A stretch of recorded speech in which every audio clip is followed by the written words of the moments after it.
Welcome, everybody. Today, we're going to do something to humiliate me. Roch Ripley is coming in the second hour to refute all of the arguments that I've put in front of you so far in this course. In the name of pedagogic integrity, it's good to hear other sides of these issues, and Roch has his own perspective, and have asked him to go through the slides so far and pick on things that he disagrees with and explain to you why he disagrees with them. So hopefully that will be edifying and entertaining at my expense. So office hours, been keeping them starting last week, 4:69. So if anybody wants to talk papers, I will be there till 4 sharp, starting at 2:30. Always good to make appointments in advance. So today's talk is one I have a reasonable amount of trepidation about, because it was going to be my one talk last year on contracts, and it ended up being so dense that I improvised and added a second class. This year, that second class is built in, so some of the pressure is off, but the materials are dense, and they're dense for a purpose, and hopefully you will accept that purpose. Any questions on anything to do with the class, the course, anything that's gone on up to now? Okay. Oh, please. So about the papers, can we work with other people if we have similar topics, but we're going to have, like, we want to share sources or sort of collaborate, not have the same, like, obviously thesis, but complementary theses? Well, so it'd be a pretty huge philosophical contradiction if I suddenly said no. I don't believe in that creativity is collaborative. More seriously, no, I assume people work together, but you're going to be marked individually on your papers and on your materials, and how you guys choose to work, whether it's in study groups or otherwise. I don't know that I care about. I may mention it to Ben Gould just to see if there's some policy on that. I don't imagine there is, so I don't have any issues. Any other questions on papers? Okay. So it was my birthday this week, and my 11-year-old daughter drew this on her card to me. She's a little embarrassed that I'm putting it up because it was just a squiggle, but it's always good to know how your kids envision you. I don't know how she got the 2 screens right, but that's fantastic. So this is just a piece that I really like in terms of follow-ups.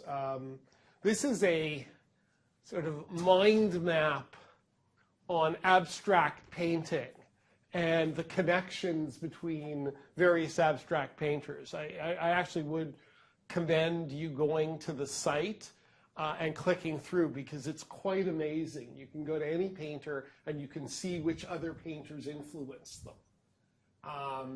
and how. And it makes a point about creativity. As does this. This just came out in the last couple of weeks. And it turns out that our brain itself, in terms of creativity, networks. It's not the right-left thing that we've been hearing about. It's actually kind of a full-on network that pulls from everywhere. And again, if you want the source, there's some serious science in there. One last piece, I left it out earlier, but it's important. And that is, there's always been this tension, as many of you probably know by being in the educational system, between the sciences and the arts. And science being seen as kind of useful, productive, and, you know, why are you in the arts? What useful thing does it train you to do? The founder of the Princeton Institute that Albert Einstein, amongst others, eventually went to, was a guy by the name of Abraham Flexner, who was an American educator, and he was constantly trying to prove the value of the academy, generally. So he was not so much on the scientific side, but he was always trying to prove, well, he was at this point, he was trying to get, he had just gotten the institute funded. And in a very famous article, which is well worth reading by anybody interested in education, called The Usefulness of Useless Knowledge, he makes a very focused point about Marconi, and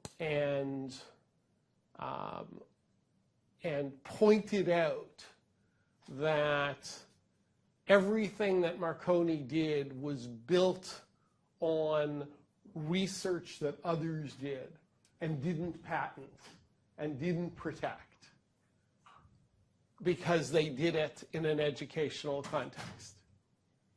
And they wrote about it in an educational context. So the inventor was Marconi, but what did Marconi invent? Did he really invent the radio? He, in Flexner's view, just provided the last technical detail.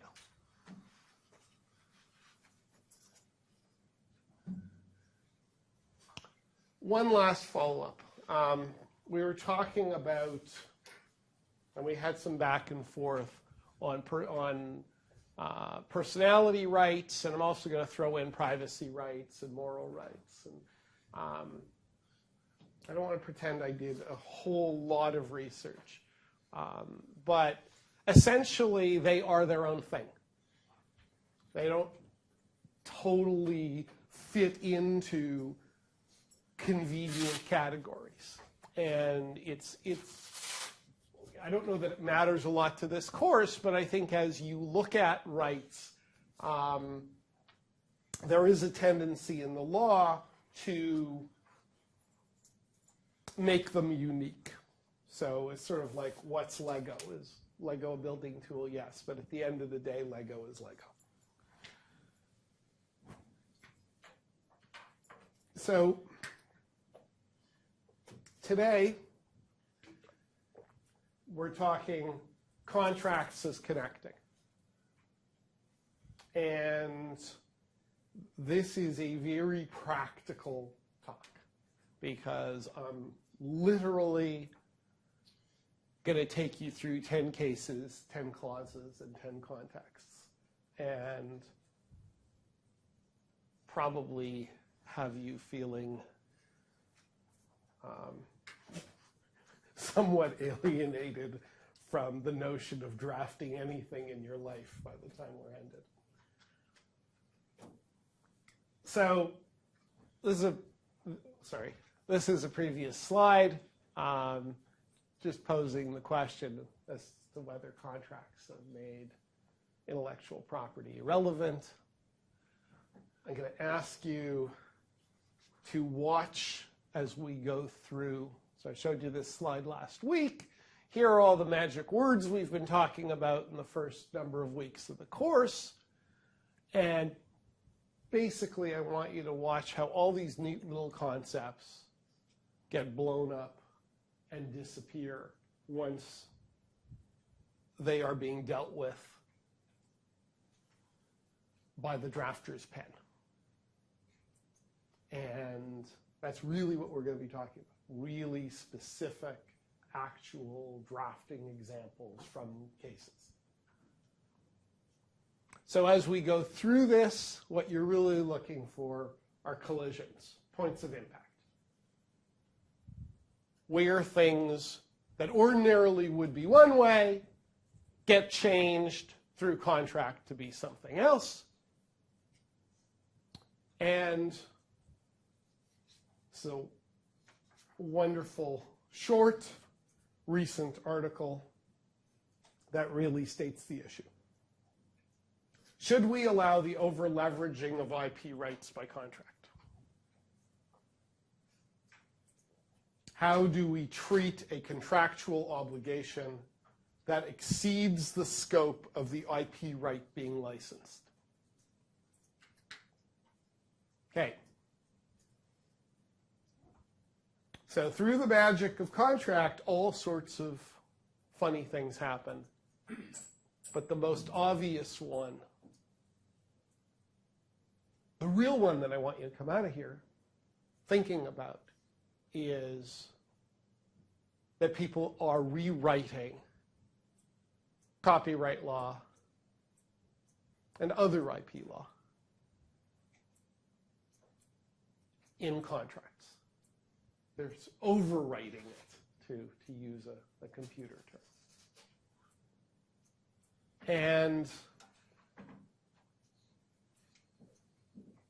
how do we feel about that? So the root of all this,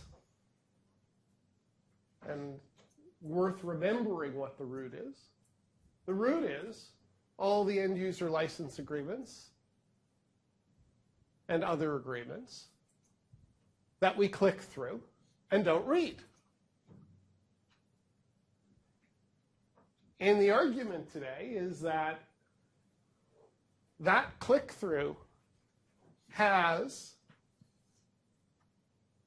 in the formalities of law and due to the nature of the digital times, created a gigantic, disproportionate impact on our legal rights. Legal rights that, for the most part, we thought were defined by Parliament, through statute, and it's hard to overcome. Maybe you can, but I find it personally hard to overcome that IP law is being rewritten because I'm not reading an end-user license agreement, that even if I did read, I'd have to sign anyways, because there's a certain amount of duress. I need and want the service in this digital age. So it's a strange situation that we're in, legally and ethically. I want to pause briefly, and Ken may be able to help me out on this because he lived through the times as much as I did. And I've mentioned this previously, but I want to reiterate it with a little bit of space around it. It is quite possible that when software developers started licensing, that they were acting in a quite countercultural way. that they were saying, you know what, we don't like how this goes with the ban. We need to have some control. We need to write the rules for the digital world, because if we leave it up to the politicians and we leave it up to all these bad influences in society, we will never have the utopia that the digital world is capable of. And, you know, the software developers and the computer geeks of the 70s and 80s were not, you know, trying to get your personal data. They were quite utopian in many ways. You know, the members of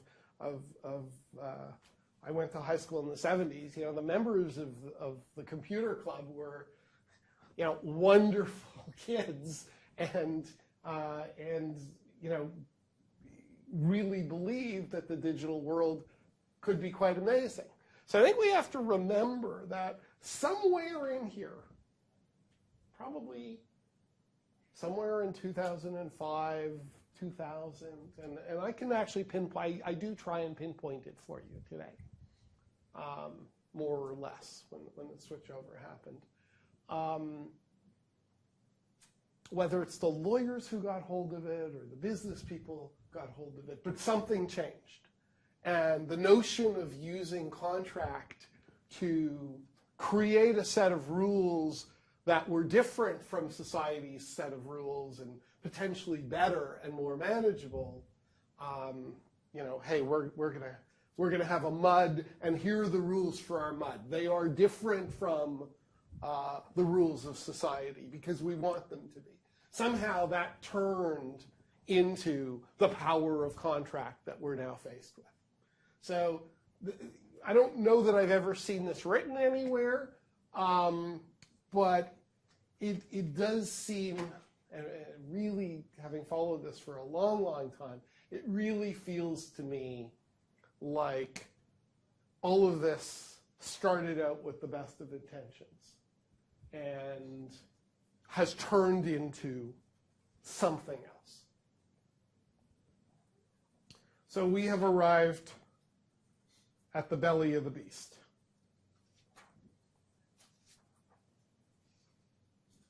And this is my warning and notice that these are the most horrifically dense slides you are going to see this semester, and that's quite on purpose. And it's nothing compared to you actually reading all these agreements that none of us do. So, first case is a doozy. It's the Davidson case, which I mentioned before, but we'll now talk about in a little more detail. Of all of the 10, this is by far the most important case, because this is the case that establishes that contract law supersedes IP law. That simple.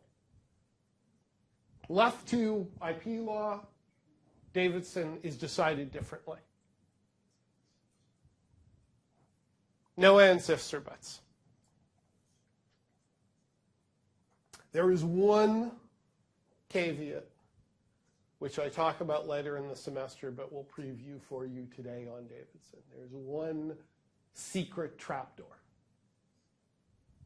And I'll actually play for you the argument in the Court of Appeal in our last week to illustrate the trapdoor, but I'll talk about it today.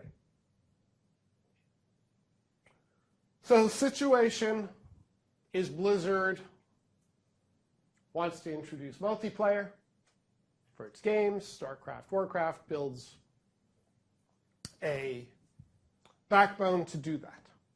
It's pretty rudimentary compared to some of the things we see today, but it allows you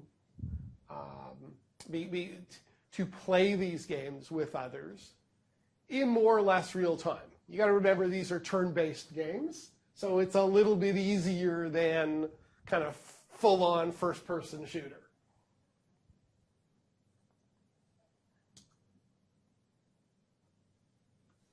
the community, some of the community is always unhappy with whatever a game manufacturer does and feels they could do it much better.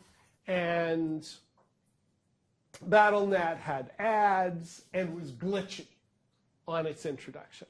Not an uncommon thing. So a group got together, reverse engineered BattleNet. The crucial point number one. Reverse engineering is allowed in law. That may seem a little counterintuitive, but it is true.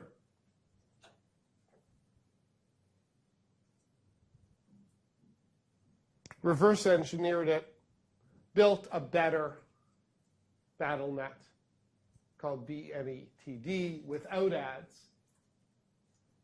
Asked Blizzard if they could get the key from Blizzard that would prevent players from players who didn't have authorized copies of the game, had illegal copies of the game, from joining BNETD. So they went to Blizzard and said, we don't want to encourage theft. Just give us the key so that we can recognize when there's an unauthorized version of the game on BNETD. We will kick them off. Blizzard refused to give them the key. So hold that thought.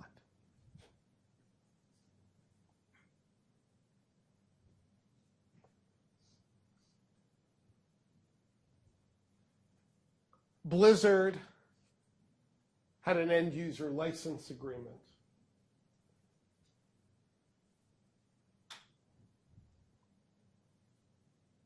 that said, you may not reverse engineer, modify, create derivative works without prior written consent. In the terms of use, similar wording.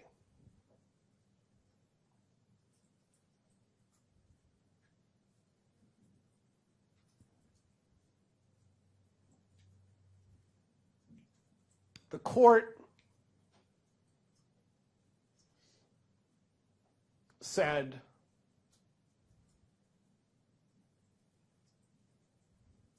that despite copyright law's permission of reverse engineering, the contract prohibition superseded, and the Court of Appeal, who I can assure you was comprised, listening to them, of people who did not play Warcraft and Starcraft, was incredibly concerned about the fact that BNETD could play illegal copies of those games. And a lot hinged on it. So this is a case that even earlier this year, when I was at Penn speaking and the legal counsel for the Electronic Frontier Foundation was giving a keynote at the same conference, she's still upset about this case. Really upset about this case. And you can actually find the evidence of that on the website in the materials, because her speech is there. So what's the back door? The back door, which I'll play for you, is Blizzard's counsel kept on coming back to one point. My lords, there's no creativity here. This is simply a technical exercise.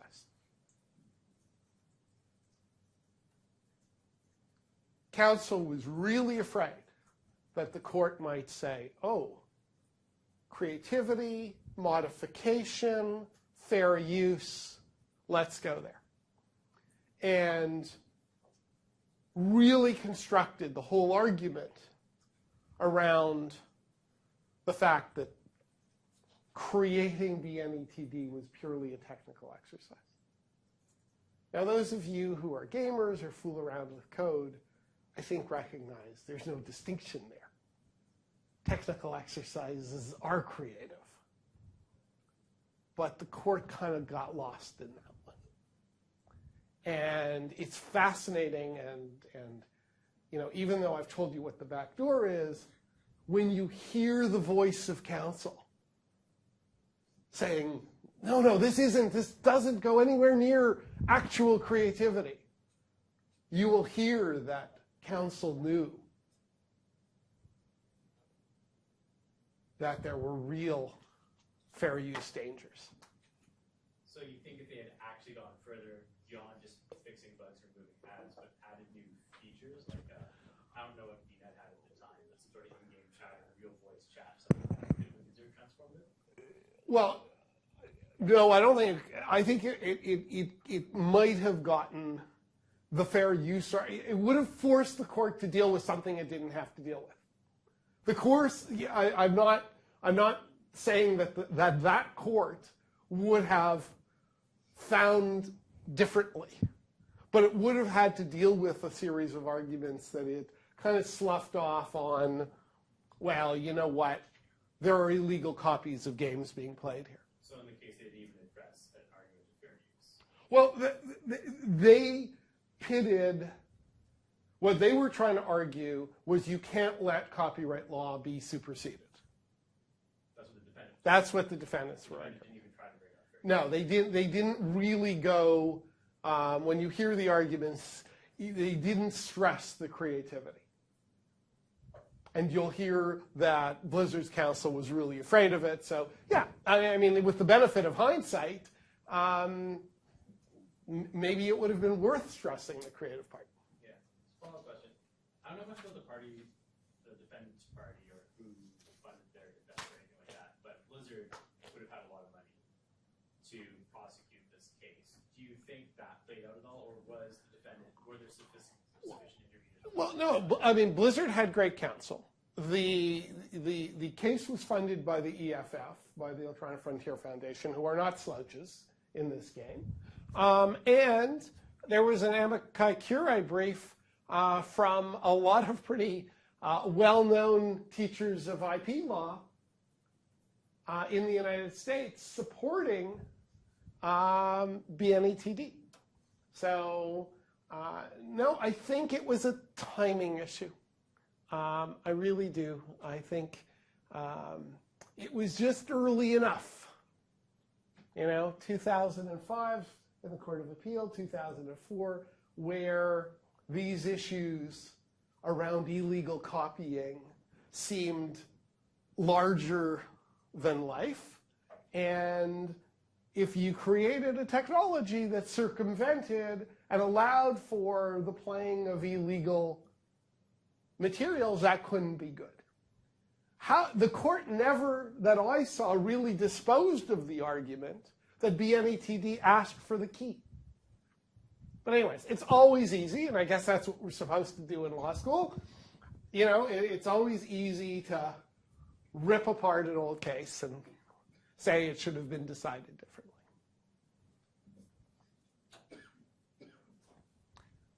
Case number 2, gold farming. I'm going to contrast this with a case that's coming up. Blizzard sued a company called InGame Dollar, who were offering power leveling and virtual gold selling services.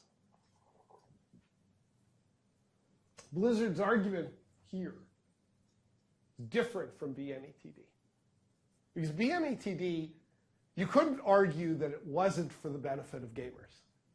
You know, it was an alternative matching service. That's good, not bad. Here, Blizzard argued, you're messing around with the balance of the game. We designed a game a certain way, and you're changing the game. And we're protecting gamers by bringing this action. And you're exploiting, you InGame Dollar are exploiting gamers. So, it starts looking a little bit more like the case we talked about a number of weeks ago involving the company that created the Duke Nukem level disk, collecting all of those levels off of the internet where modders had put them up for free and then sold, and then purported to sell the disk. So, you can argue here that what InGame Dollar was doing was an exploit. Case was settled. Here's what the terms of use and end user license agreement looked like.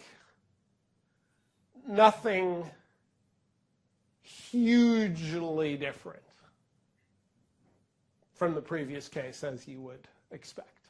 A couple of little glosses. One thing that happens is as soon as there's a lawsuit, your legal department pores over the contracts and proactively makes changes going forward. Alex, please.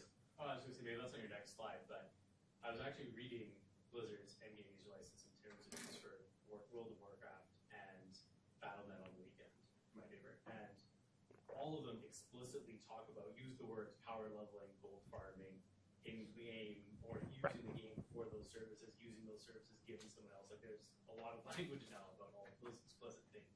Well, and this is why, but where you really, where it gets uncomfortable is where the video game company starts introducing the services that it's prohibiting others from introducing into the game. And we have yet to see a full-on antitrust, competition law assault on that in the video game context. We've certainly seen it in the pure software context with Microsoft, with Google, occasional forays with Facebook. But we have yet to see it in the video game space. So again, interesting paper if somebody wants to start looking at competition law antitrust in this context. So this is the MDY case.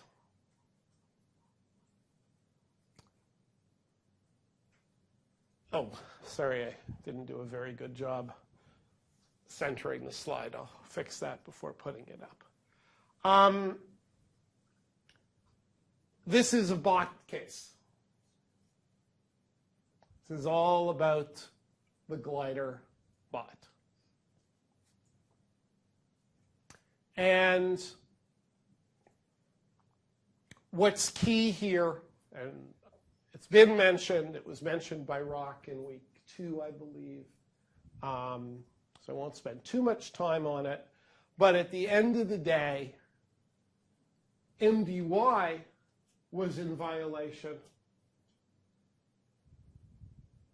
But the most that a player was in violation of was an end user license agreement, but not of copyright law. So the court starts, at this point, taking a sophisticated view of the world and says, okay, there's a contract and there's copyright and they're different. And you may find yourself in violation of the end user license agreement, in violation of the contract. But that tracks you to a certain place and a certain kind of damages or a certain set of remedies. But you're not in violation of copyright. And here, the court was very clear that the license term that forbade World of Warcraft players from using Glider was a covenant not to do something rather than a condition limiting the scope of the copyright license.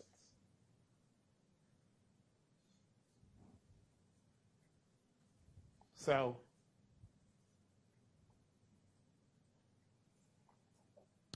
it basically protected players. And hold that thought, because that's going to be one of the summary comments here. And here's the end user license agreement and the terms of service. And again, because all these cases have been Blizzard cases, the language is very, very similar. There are little evolutions. But, so again, you agree you will not create or use cheats, bots, mods, or other hacks. So that's you, the player. Now,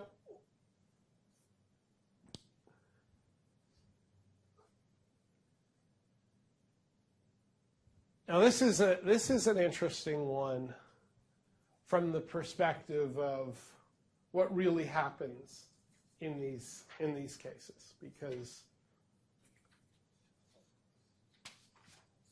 as was mentioned a couple of minutes ago, there's a huge difference in resources between Blizzard and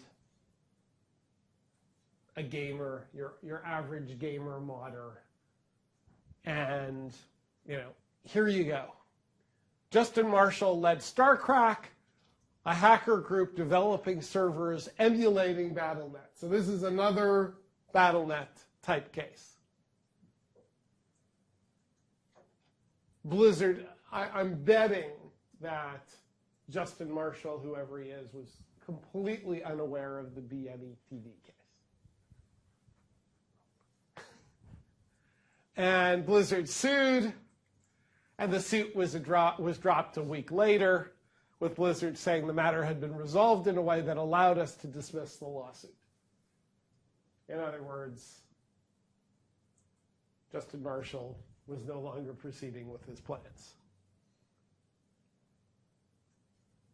And Blizzard's lawyers explained that they had broken the back of this kind of modding in the BNE TV case, and had taken it all the way to the Court of Appeal, and it was, pretty unlikely that the Electronic Frontier Foundation would find a second kick at the can. I don't know if they thought of it. I don't know if Justin Marshall approached them. I have no idea what the background is.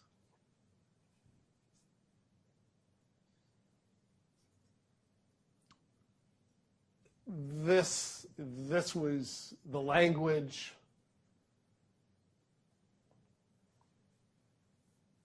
And this last paragraph: under no circumstances may you connect or create tools that allow you to, or others, to connect to the game other than those expressly provided by Blizzard for use by beta testers. So you now see, and this is kind of the secondary learning in this talk, you can now see the evolution, the sophistication of drafting that starts creeping into this stuff.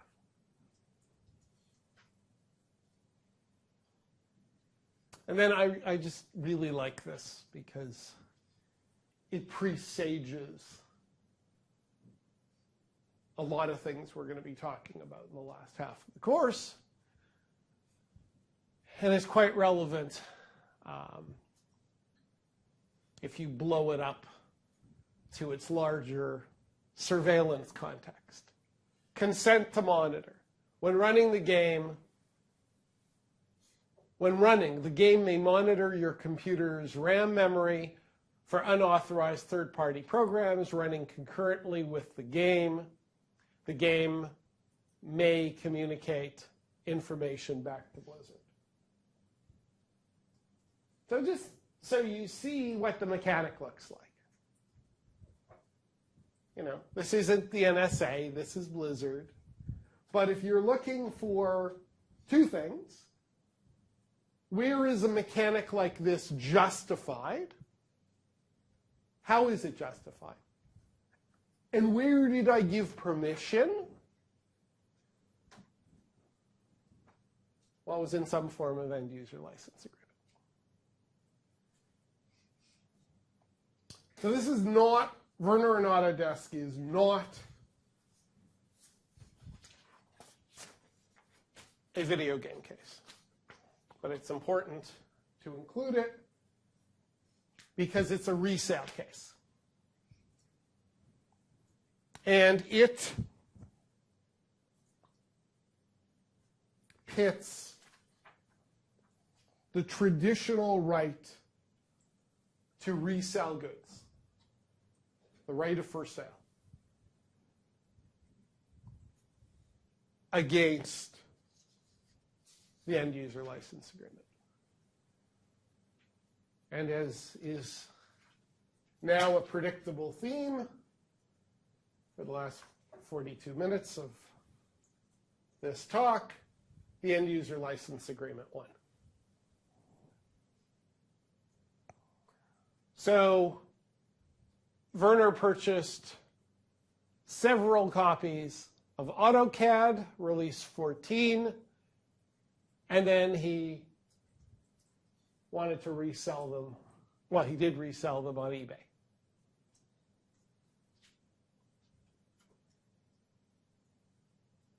And there was a license agreement, and the court said the license agreement prohibited Werner from invoking the first sale doctrine.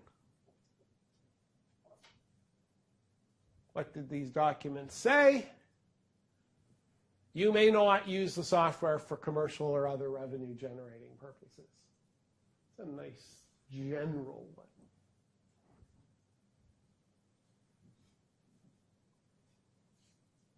You must destroy the software previously licensed within 60 days of the purchase of the license to use, upgrade, or update. So you have to get rid of your old software in order to use new software. Just want to give you a feel for things you'll find in end-user license agreements. Is there any issue with the fact that a lot of these agreements are not communicated to people until they've actually already paid for the software? Well, that's where we have to go to the Clickwrap cases. And so far, those cases have upheld the formality of the contract. And so the simple answer in terms of where we are is no. Should we blow a hole in the fiction that's been created where nobody, I'm assuming not even judges, are reading these documents? In my view, yes. I was going to say, I think some of the end-user license agreements I looked at actually said at the top, if you, like, by using the game, you agree to this end-user licensing agreement. But if you don't agree with this end-user license agreement, you can return it to us, and we'll give you a refund within 60 days. So maybe they're trying to preempt that. They absolutely are trying to preempt it. Yeah. But if you're not even reading the agreement, so it's not really going to happen. Exactly. The core fiction, and we'll talk a lot about this next week, is that nobody's really reading this stuff. And it's demonstrable. And I think there's a further argument that people aren't talking about. And that is, if you do read it, what are you really going to do about it? What choices do you really have? This is as close to real contracts of adhesion as we're going to see. You do have the Tilden car rental stuff that most of you probably encountered in first-year contracts and stuff like that as well. So there are limitations.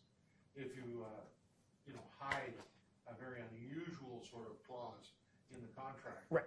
and then basically you give somebody a 30-page contract and there's one little clause in it that says, oh, by the way, I waive all of my rights to just about anything, then there's a grounds for having the contract attacked on that basis in court. And that still exists under traditional contract law. But what's happened with a lot of the Clickwrap sorts of things has been this notion that by continued use, then what you've done is you sort of signed away, you've agreed that, yeah, I'm willing to abide by these elements of the contract. But a large part of it comes about because of the DMCA. I mean, it's one thing to talk about whether or not IP laws no longer applicable. The DMCA and now in the new Canadian copyright, the sort of anti-circumvention device sorts of elements are an expansion of what was in copyright law in the past. Digital law, what's called digital locks, Yeah. just in the Canadian context. And basically what happens in that is that the courts are still kind of wrestling because, and it's worse in the States than it is in Canada so far, mainly because in the US they have a tort of misappropriation, which has long been established in copyright law. Okay, from the INS case about 1916 or 17, it has to do with a misappropriation where you're taking without, you're the third party and you're somehow horning in on what the benefits would be that would be forthcoming to the copyright owner, those sorts of things.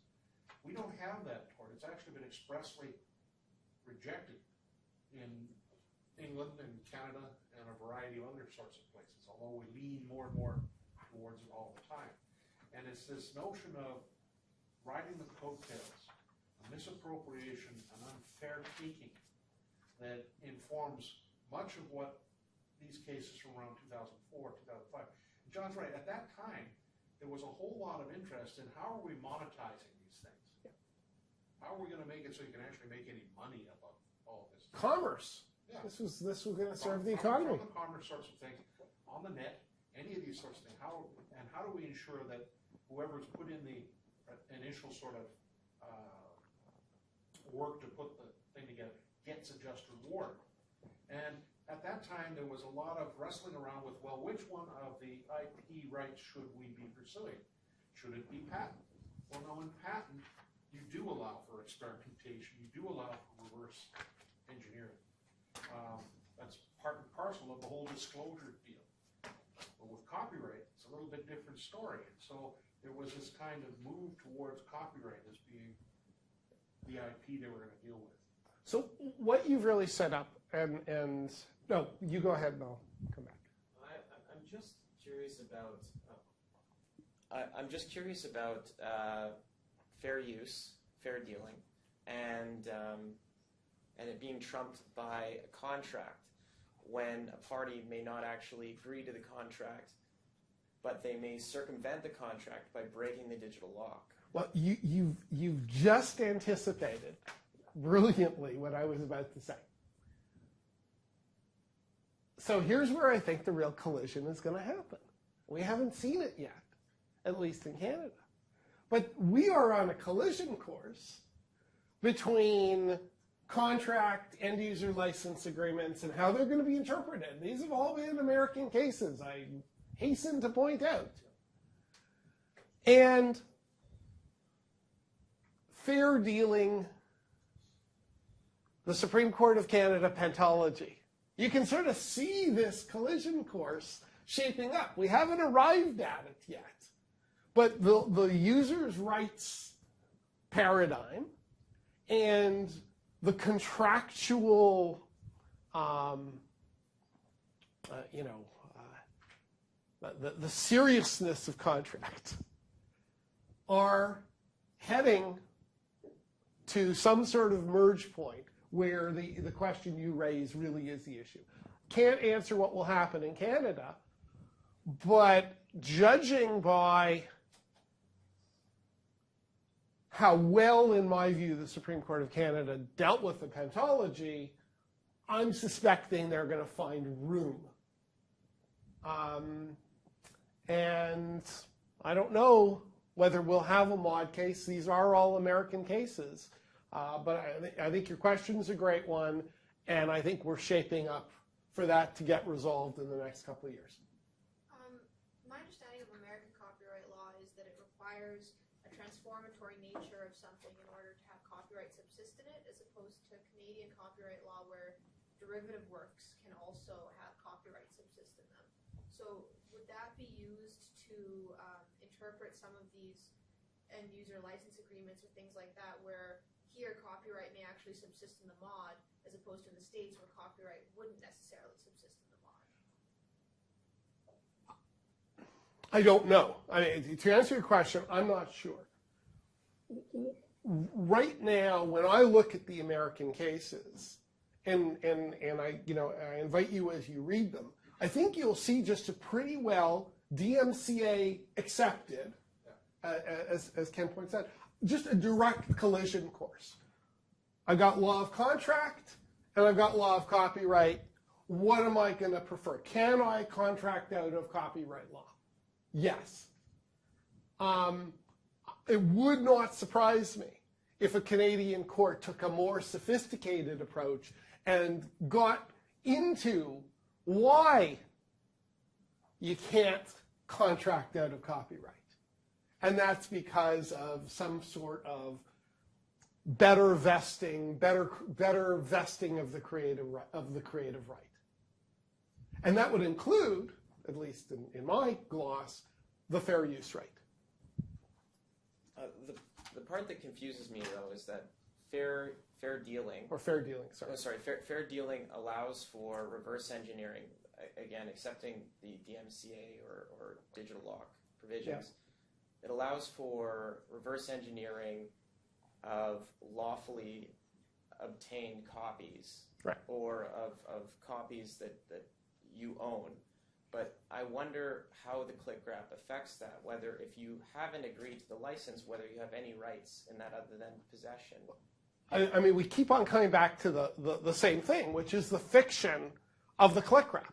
I can't help you there. A court needs to look at this seriously. But the fiction is very obvious. You know, the sanctity of contract, the argument is, well, contracts are sacred, therefore they supersede copyright law.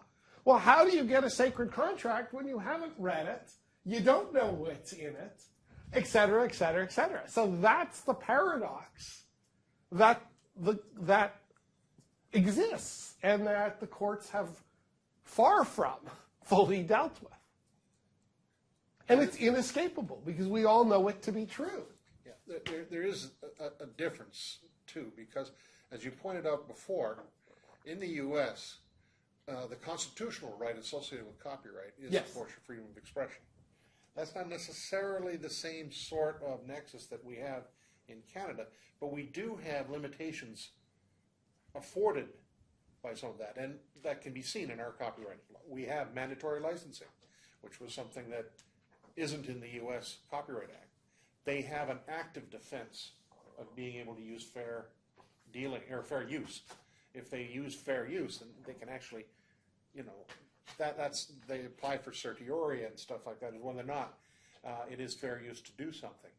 We have not, until essentially the passing of the Copyright Modernization Act, been quite as, I suppose, supportive of that notion of being able to actively use parody or the other kinds of fair dealing that before they expanded them as defenses so much.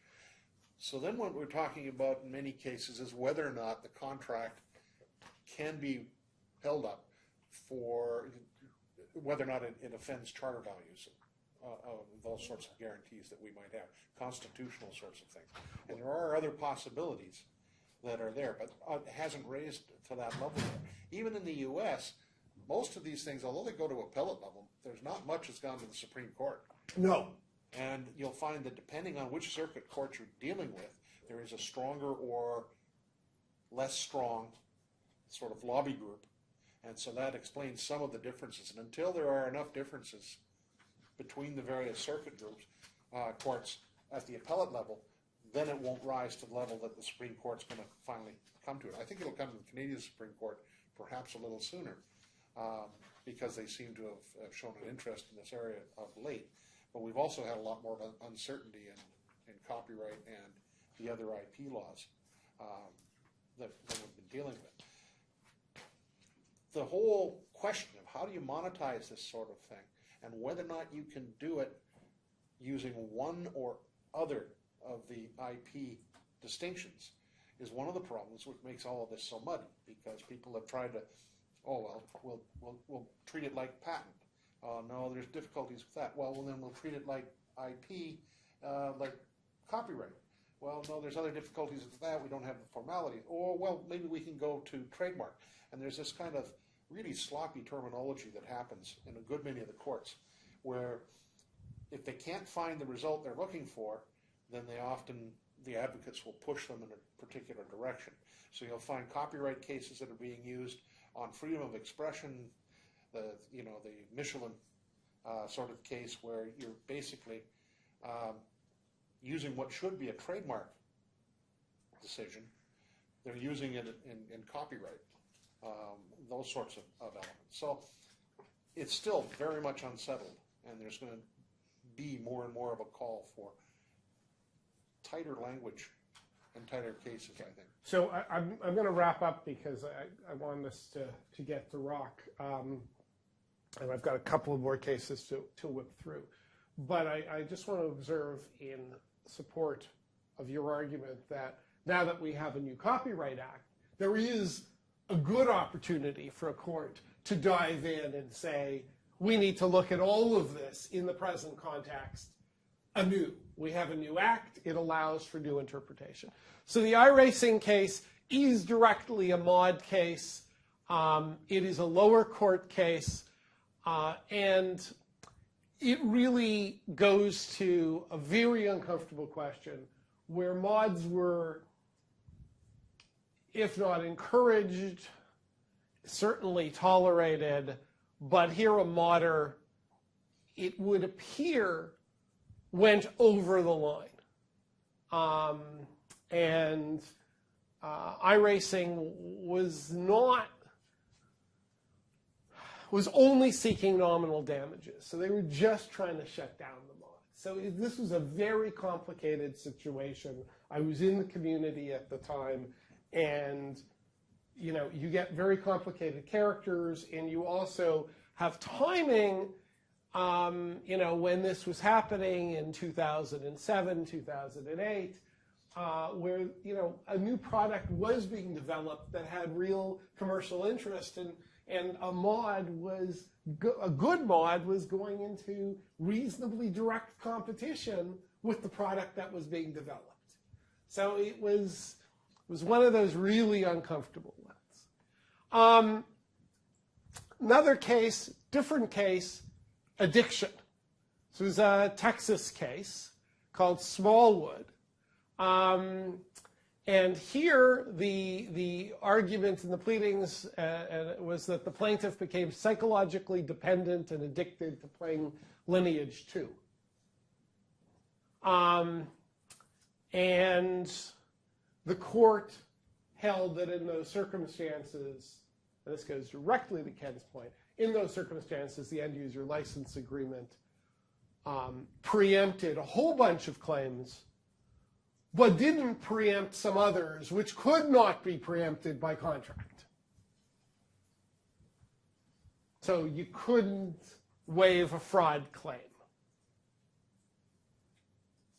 You couldn't waive a gross negligence claim. So just remember that. I just want to, this is a little drafting point. From Smallwood, where in no event shall NC Interactive be liable, I just love this, regardless of the theory of liability, including contract negligence or strict liability. Just a drafting point as you make your way through law school. We don't care what your theory of liability is. We're not liable.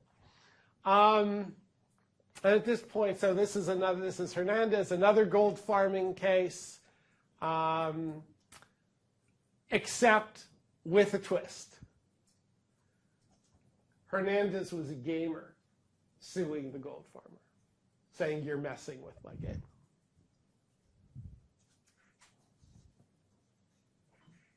And asserting his rights under the contract with Blizzard. Another virtual currency case. Just want to see if there's something else. because at this point I'm just going into drafting situations. This was a consent judgment in favor of Zynga.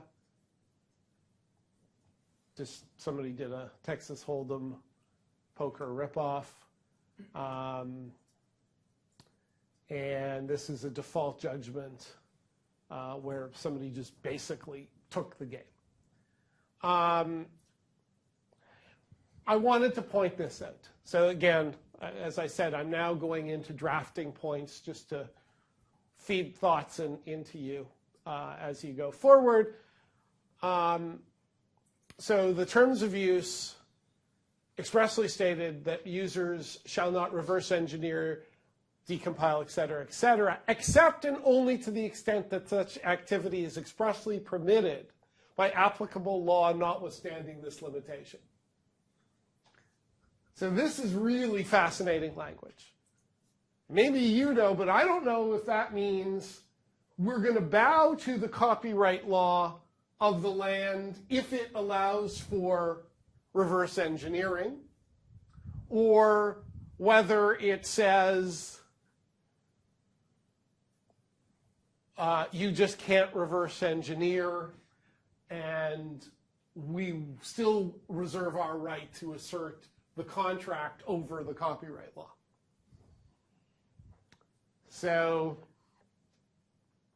don't do this. In normal contract drafting, you would, in most cases, include the, if any single clause of this contract is found to be illegal or void, the rest of the agreement will survive or something like that. You'll see that in the kind of standard drafting clause that they need to put in. I suspect that's largely what this is all about, is that in case some jurisdiction, someplace. It's an attempt at a drafting hedge. Yeah.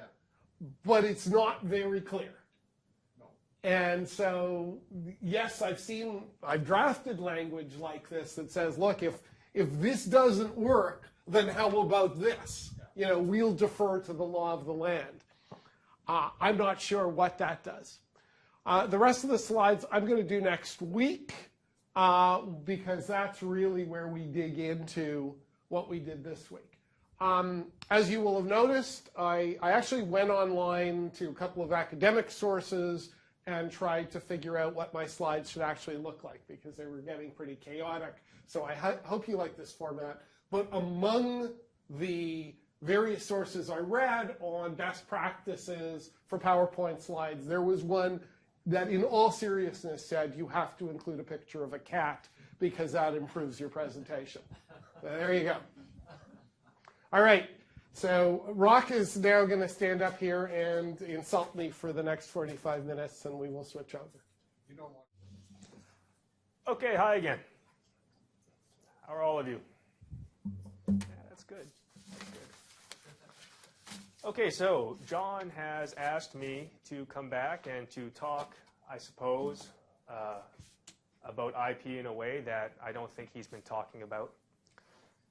So I have returned from the IP dystopia where life is horrendous and horrible, and I dodge little Terminator robots all day to come here and present.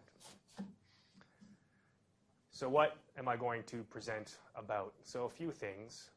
I've gone through, I think, the last 3 or 4 of John's talks and just taken things from the slides, probably out of context because I have not been listening to all the lectures, but I've taken them from the slides where hopefully I can offer some kind of insightful or whatnot counterpoint.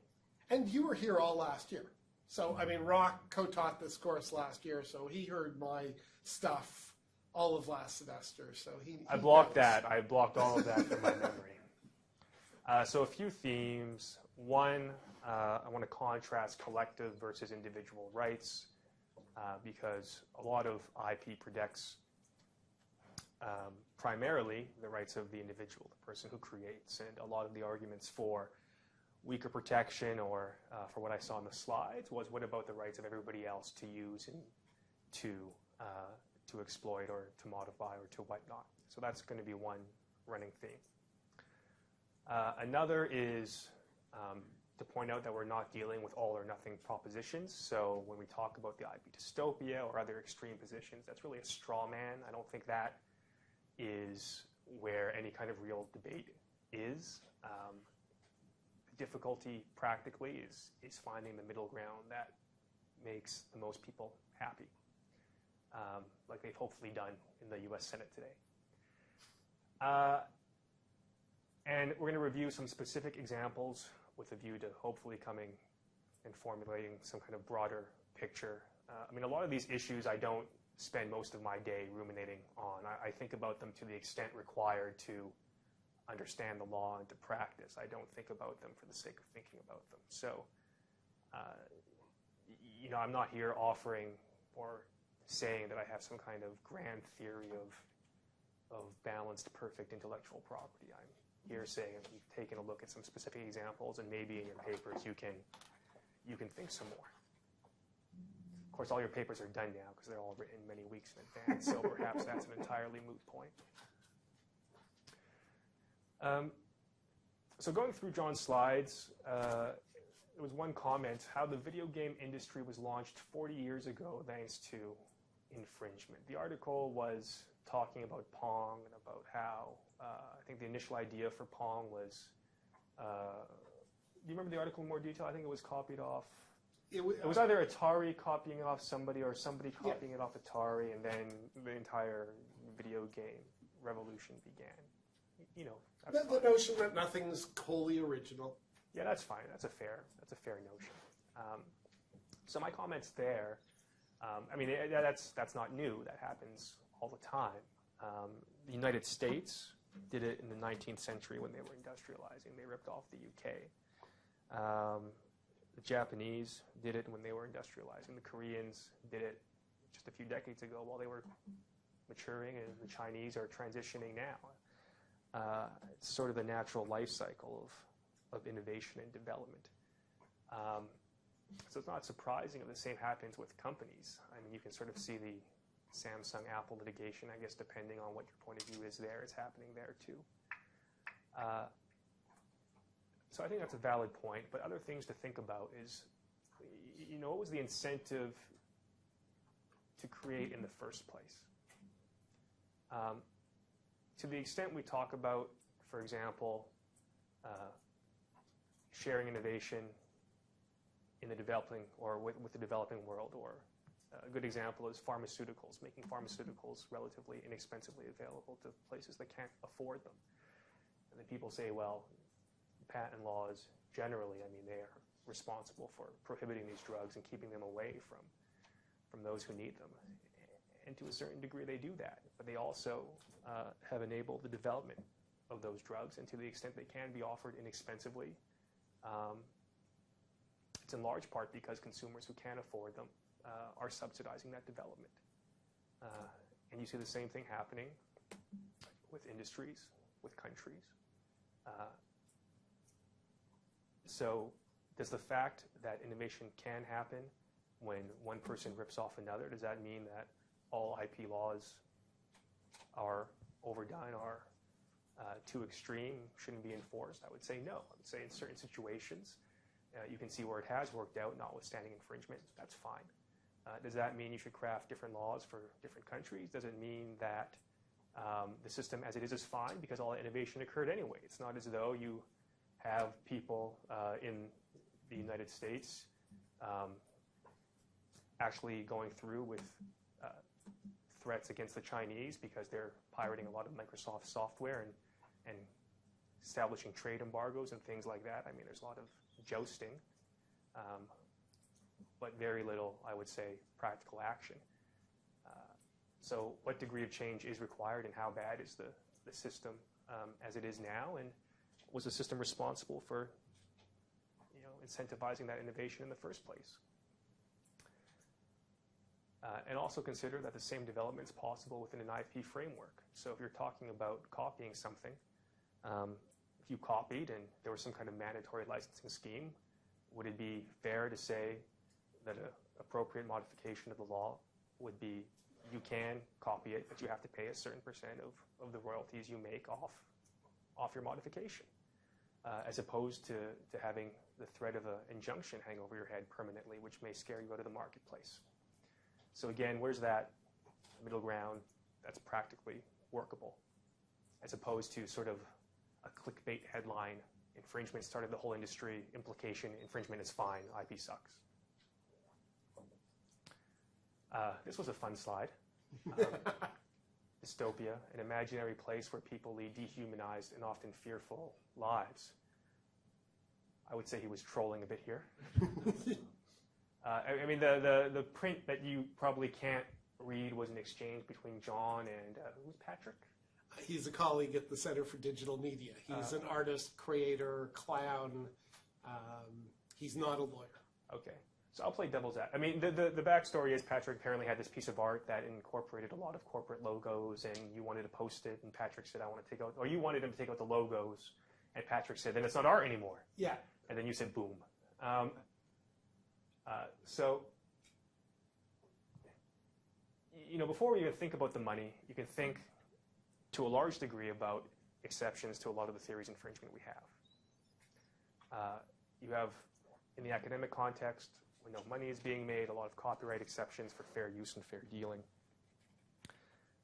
In the trademark realm, you know, query what kind of liability there would be, if any, when you're not actually using the marks to promote commercial goods or services, when you're not implying any endorsement. Even if there were, it's not as though someone can wave a magic wand and say, you owe me all your money now. There has to be some kind of evidence of damages. Going beyond all of that, and maybe taking a bit of a devil's advocate position, I would say, why can't a mark holder, why can't a brand holder enforce their rights very, very strongly? You can see, taken from an Interbrand 2013 survey, the 3 most valuable marks in the world. Apple, 98 billion, Google, 93 billion, Coca-Cola, 79 billion. And you're talking about huge amounts of money because brands have been carefully cultivated and controlled over, in Coca-Cola's case, probably 100 plus years. In Apple's case, several decades. In Google's case, a pretty incredible decade and a half, I guess. Do you see, not to interrupt, but Sure. Do you see a distinction between brand, which is largely around trademark, Yeah. and the products created by those brands, which might have both copyright and patent issues, depending on what's being created? Yeah, I mean, there is a distinction there. I see it from a legal point of view. I think consumers see it too. You may be enticed by a brand to buy something. You may be willing to pay more for it. You may trust it. I think they understand that when you buy the thing, there's a distinction there. But also in terms of, I can make something that Apple, shouldn't I be able to make something that Apple makes as long as I don't use the Apple brand?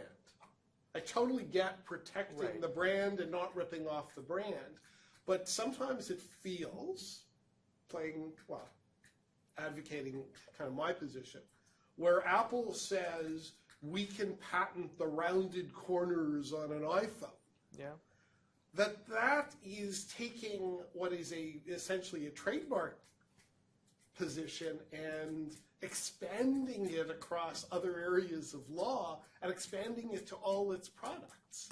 And I don't see that. I think the brand's the brand and the product's the product, and they deserve different levels of protection. Well, I mean, the cause of that, I mean, a couple of things. One, I'm sure the design patent claims aren't for rounded corners. I mean, I'm sure it's for a little more than that. Two, I mean, the cause of action there would be design patent infringement and also trade dress infringement. And there are different remedies, and there are different thresholds you have to establish in order to prove your case. I mean, trade dress infringement is generally quite difficult. It's an unregistered right. You have to prove you have goodwill. It's expensive. It's time-consuming. If any company can do it, it's probably Apple. But it's not a particularly easy cause of action to succeed on. And I don't know technically, and you are the patent lawyer, so I totally defer to you, but there certainly are, and you guys can look them up, there certainly were a lot of articles, 6 months ago, a year ago, Apple claiming patent on round corners. I mean, the headlines are fine, whatever. Yeah. I don't care who writes the headlines. The design patent there, you probably have a design patent for the iOS icons on an iPhone or on an iPad where you've got the actual device with the rounded corners and the various form factors, and you have the actual icons on the screen with all the round corners, and the people have to sort of say in a nutshell in a clickbait headline, well, what's this patent for? To the extent protection extends to that, to the extent that I have developed a device that looks exactly like a preceding Apple device, I would say the issue is one of degree and not of kind. I think protection should extend to some degree to that. If you want to talk about the damages, if you want to talk about how much variation is required to escape infringement, okay.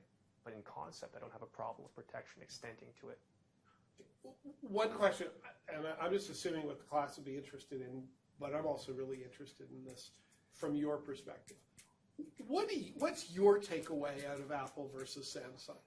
Because I'm thoroughly confused. Did Apple win? Did Samsung win? Different things happened in different jurisdictions. Do you have a takeaway on that case? Yeah, I don't want to say it with the camera on. Okay, all right. Well, you know what? At the end, when we have our 10 minutes without the camera, we can go to there. We can go there. Okay. So I think I left off. I mean, where are the damages? Or actually, we were a little past that. The brands are incredibly valuable. I don't have a problem in concept with people protecting the investment they've put towards those brands. And also in terms of passing the smell test, if you're taking a brand and you're using it in some way, I mean, you're attracted to that brand in some part because of the goodwill that's attached to that brand, goodwill that you haven't helped create.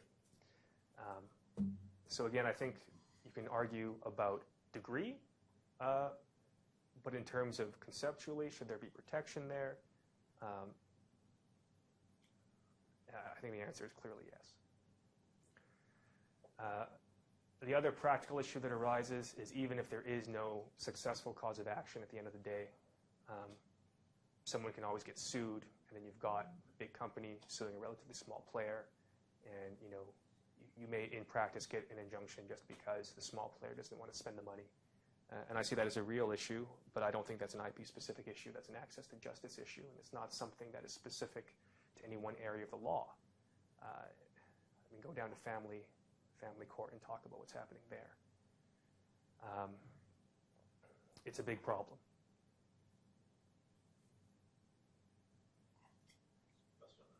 Yeah. I agree it might be an access to justice issue, but talking about degrees, do you think there's features of IP law that exasperate the challenges of the access issue? I'm thinking specifically around things like costs, both the real cost of how much it costs to do these things. Yeah. Do you step into a patent defense court, and also costs as far as awards go, and the abilities of courts to award costs for various IP actions? I don't think any of those issues are IP specific. I mean, the practical issues you have are that IP litigation is generally conducted with specialists who charge more than a typical commercial litigator. I mean, that's sort of the general rule. I can think of lots of exceptions to that rule, so I don't even know how applicable that is. I mean, there's nothing particular with respect to costs. That's different. In Canada, costs are generally awarded to the winner, at least a certain proportion of them, and in the United States, they generally aren't. And that's the same for all kinds of litigation. You've got the problem of treble damages in the States, but again, I don't think that is specific to patents. So I guess the short answer to your question is no. What do you have in mind? I don't know. I was wondering if you did. No, I don't. I think the answer is no. Okay, thanks. Okay.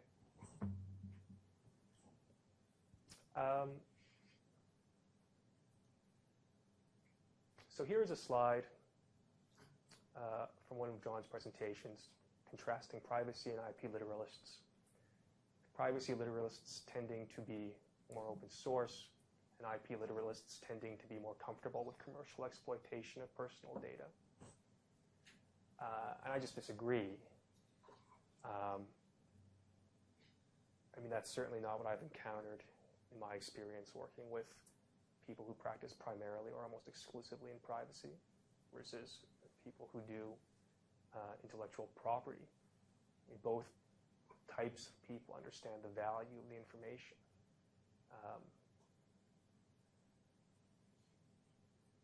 And we both work at protecting that information. And if the owner of the information wants to commercialize it or wants to allow it to be used in some way, that's fine. We can set up a system where that happens. But certainly, everyone's got to be on board. Everyone understands the value of the information. Everyone understands that if the information does not want to be used that way by the owner of it, then it shouldn't be. And I just don't see a difference. And those are various areas of law you can see under the first point that deal with this.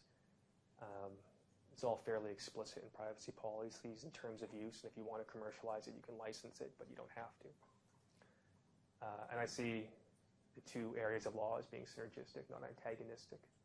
You can use the licensing mechanisms in IP to monetize private information if you want, but certainly if I ever deal with private information, the safest thing to do is not to collect it.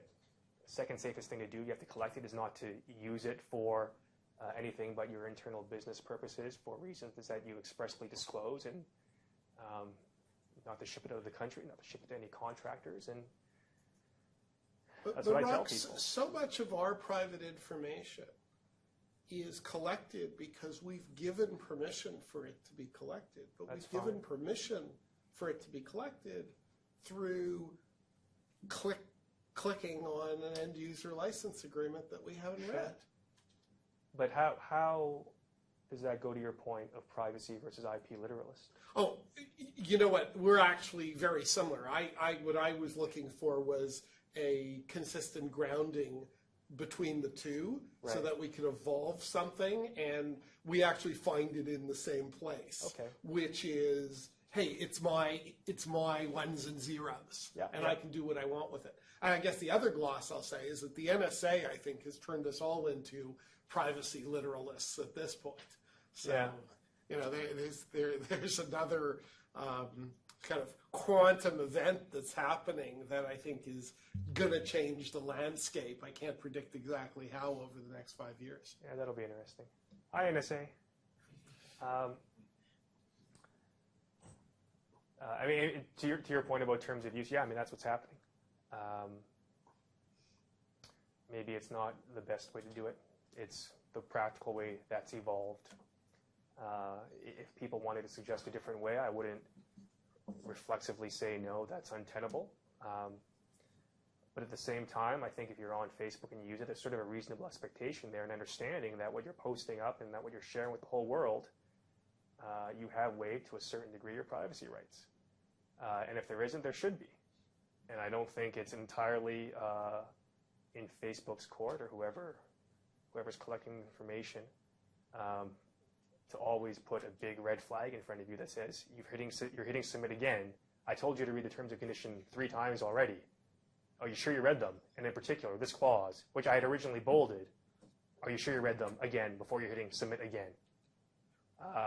I tend, and this is my personal view, I tend to be a little unforgiving of people who sort of wash their hands of personal responsibility. Okay. So, but when Google Plus says we are now using yeah, your recommendations, and we've checked the box for you. So the default position is that you're permitting us to do it.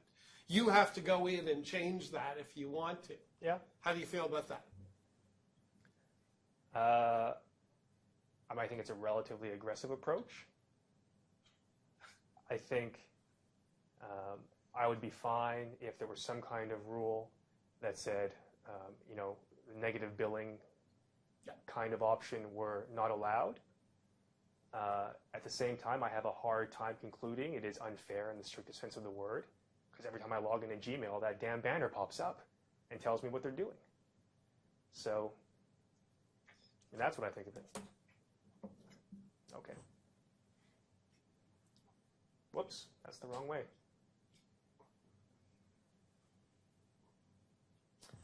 So here's a slide.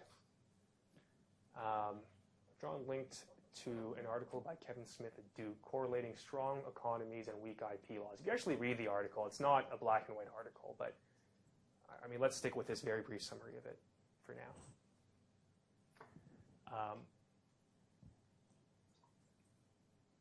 And as a general rule, I mean, you can't compare GDP growth of developing countries like Brazil and China to GDP growth of advanced economies. There's so much low-hanging fruit to grab in a developing country that to simply identify relatively weak IP protection in those countries and attribute growth to that one factor, I think is untenable. Sort of taking a step back and asking, taken to an extreme, can IP protection be prejudicial for economic growth? I think the answer is sure. I don't think it's good that over half the litigation commenced in the U.S. For patent infringement was commenced by trolls. I don't see how that's beneficial. I think it's good the law is responding to it. So certainly the answer is yes, but it's a question of degree, and I don't know exactly where the correct balance is. Yeah. Could you argue that even the non-practicing entities are creating a market for patents that inventors can sell to? Yeah, yeah, and that argument's been made, and that's what some people say, and that's fine. Do you have any idea how much non-practicing entities actually pay for the patents that they acquire? Personally, no. I've seen numbers. I can't remember them now. Is it anything consequential, or is it still a fraction of what Google or like the actual practicing entities? No, I think it's consequential. I think it's consequential. I mean, you have certain entities that collect a lot of patents. And I think the numbers can add up, but I don't remember what they are right now.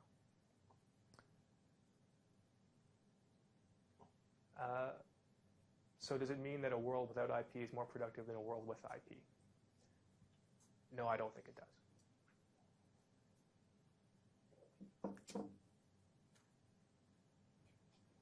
So another of John's slides, correlating creative freedoms to the IP or copyright protections available in certain countries. World Justice Project, giving Sweden, the Netherlands, and Norway very high marks. The Global Creativity Index, again, giving Sweden, Finland, and Denmark very high marks. And the World's Best Economies by the World Economic Forum, giving Finland, Sweden, and the Netherlands very high marks. So I went and looked up the World's Best Economies report. And Finland was 3, Sweden was 4, Netherlands was 5, and I went to look to see who number 1 was. And number 1 is Switzerland, and they have a little box describing what's responsible for innovation in Switzerland. And there are lots of reasons that Switzerland is innovative, including strong intellectual property protection, which I have selectively highlighted in red with 3 exclamation marks.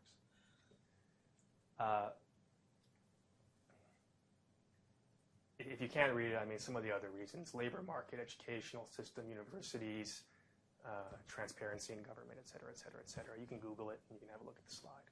Do you know what proportion of the Swiss economy is comprised of technology as opposed to banking and watches? I have no idea.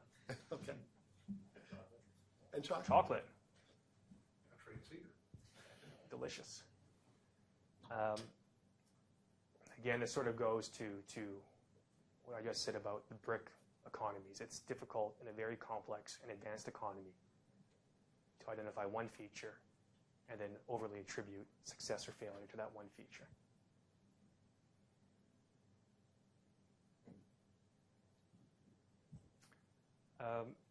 Intellectual property paradoxes. So we have a variety of paradoxes that John has listed out here. Is it a misnomer? Is it a contradiction? Is it oxymoronic? Is the word intellectual undermined by the legal requirements of fixation? Is the word property undermined by statutory limitations of permanence, or by consideration of the fact that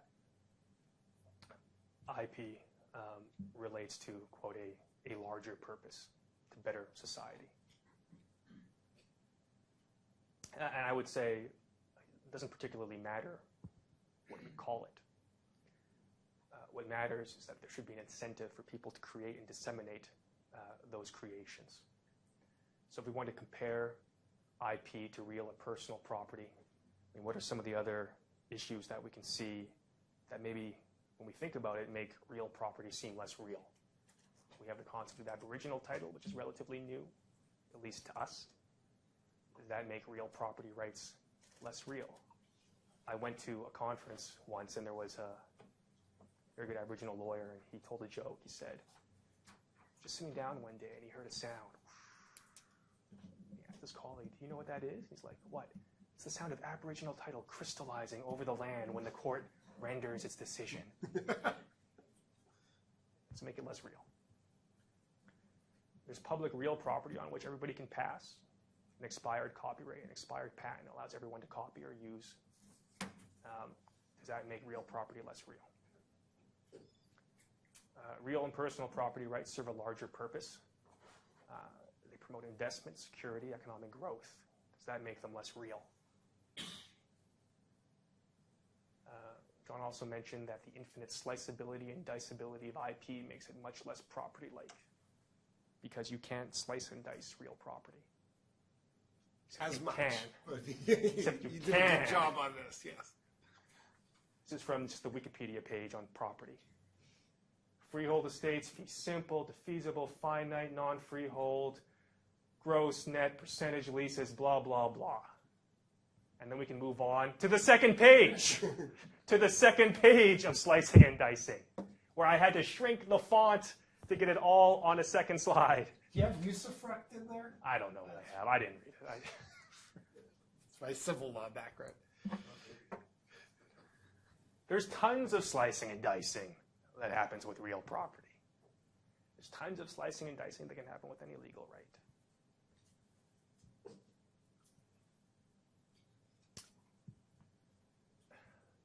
So I think here John has made a mistake. You can't conflate property rights with the actual stuff you can touch and feel. If I have a computer, the stuff I can touch and feel is the computer. There are no real property rights in the computer. It's not land. But there are personal property rights. I own it. There are intellectual property rights. Microsoft owns the software and licenses it to me. But don't conflate the stuff you can touch with the legal rights in the stuff you can touch. I think that's an important thing to remember. The legislature tomorrow could strip you of all your real and personal property rights. All you would have left are your IP rights. What's real then?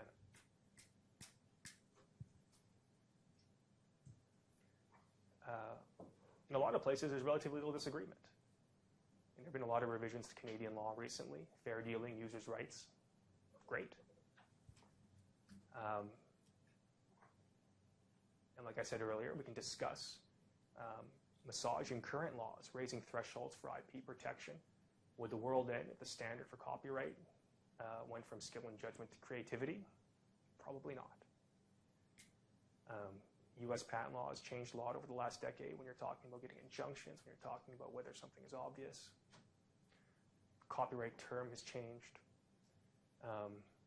All these nuances you can massage. I mean, that, I think, is where you can have real debate and where you can say people are overreaching or the system is not fine-tuned. But to simply go to an extreme and say, as a general rule, IP is bad or IP does not do what it should be doing, I would say no. I don't think that's an accurate thing to say, and I don't think that's supported by the evidence. Possible ways forward. John's talking about an ethical solution, barter, not infringement. Permits us to use the digital bits of others if we share ours to the same standard. So you can do this in the existing IP system. You can have open source, GPL. You can have Creative Commons, which is very much like what John was describing. You can cross-license. You can have defensive patent licensing where you only enforce if you're sued. You can do almost whatever you want. Why should a particular system be forced on anyone? If the system now is flexible to allow you to have it both ways, why shouldn't, I'll get to you in a sec, why shouldn't we stick with that? Under our current IP laws, in the IP dystopia, created Grand Theft Auto 5. It's a great game. Cost $265 million to develop and market. It's grossed over $1 billion. How old is it? Like a month? A month. So what do you want to barter for that?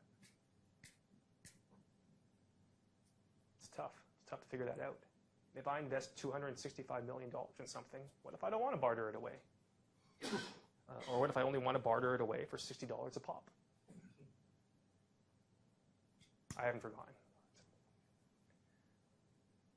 So what are you going to do if people refuse to barter? You want to make them pay? You mean like damages? Or if they don't want to pay damages or they can't, you want to stop them from using, like an injunction? How do you figure out if you even have to barter? You have to conduct some kind of infringement type analysis. So the devil's in the details. We can start at some kind of broad concept, but I think when you actually try to apply it, you end up at a place that's not conceptually that far from where we are. Yeah. Okay, I can go back a slide. Okay. So to conclude, I think if you believe in the right to create, you should conceptually believe in the right to protect creation. We're going to contrast individual and collective rights. I mean, what do you say in your constitutional law class? Are you pro-charter or anti-charter? Do you love talking about Section 2 and how the rights of the individual have to be protected against the right of the state, and then come to this class and say, but the rights of everyone else to use should override the rights of the particular person who created? And we're not dealing with an all-or-nothing approach here.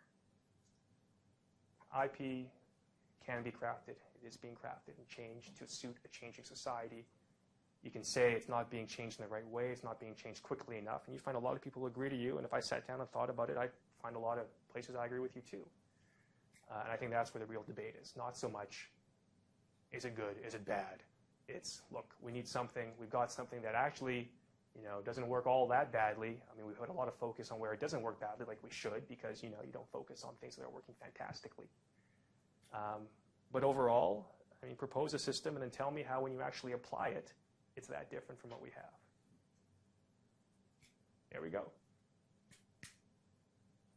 That's it. Questions? Sorry, there's a question. I've got lots of questions, but whatever works for you. Whoever. You guys first. Okay, Roch, from a practice standpoint, do you feel like your clients have an awareness of the various controversies in IP law, or when they come to you, they're just looking for instruments of greatest protection? No, I think, the answer is always it depends, but I think generally they have an understanding of where some of the controversies are.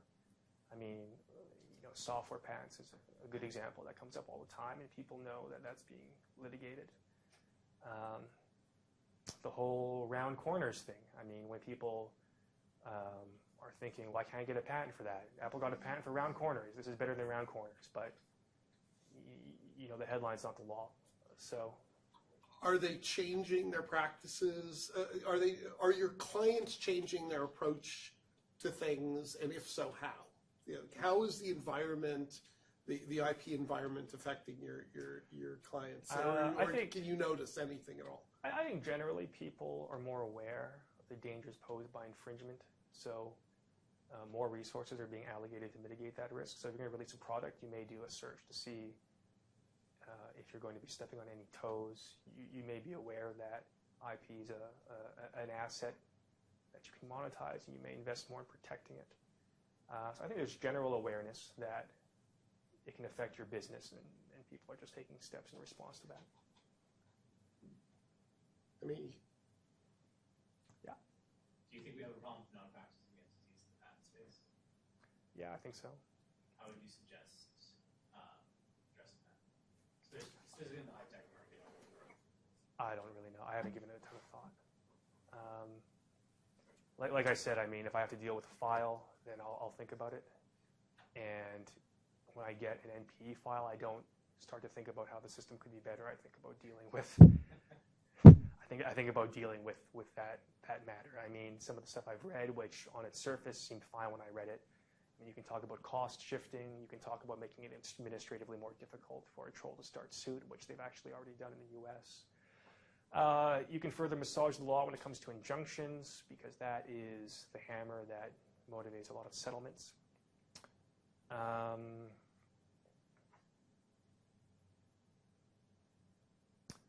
Something I really haven't seen floated around. I suppose you could even try to define what a troll is and then specifically target those entities with much more severe limitations. But you'll increasing the requirement to show actual damages, like realized damages. Yeah, stuff like that. I mean, then you'll get into the problems.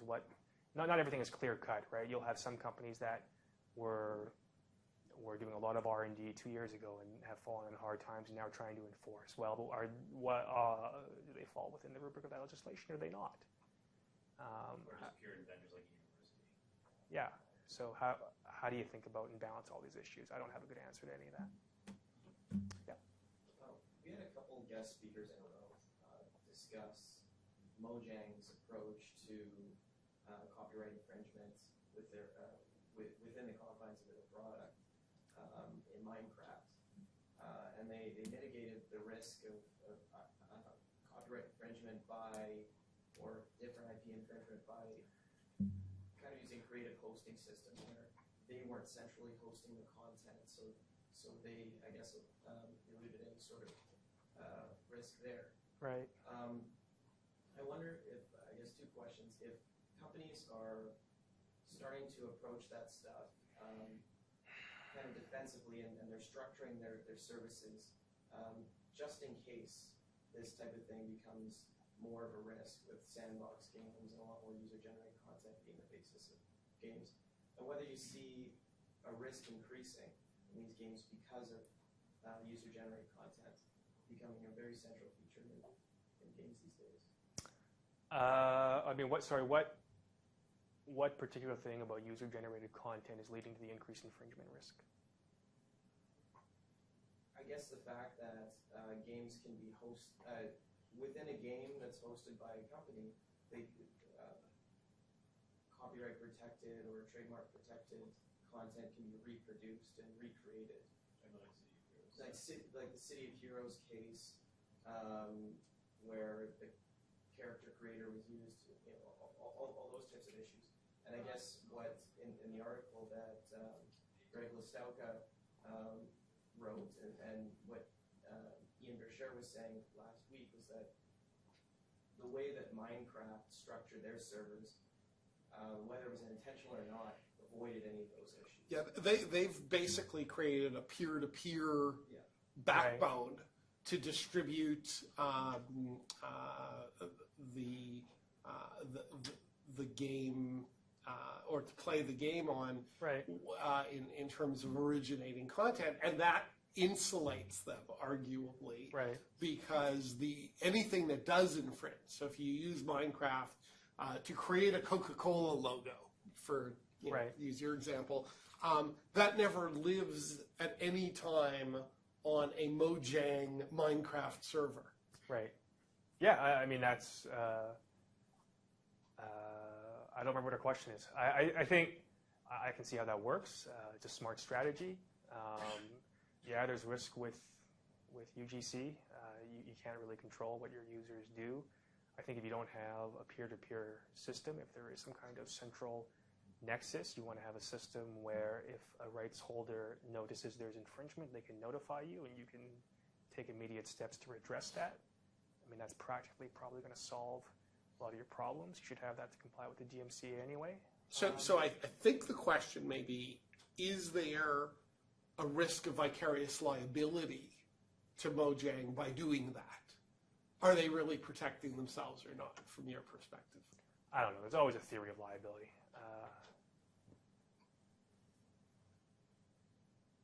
It's up to the litigators. Yeah. We can talk when the cameras go off again.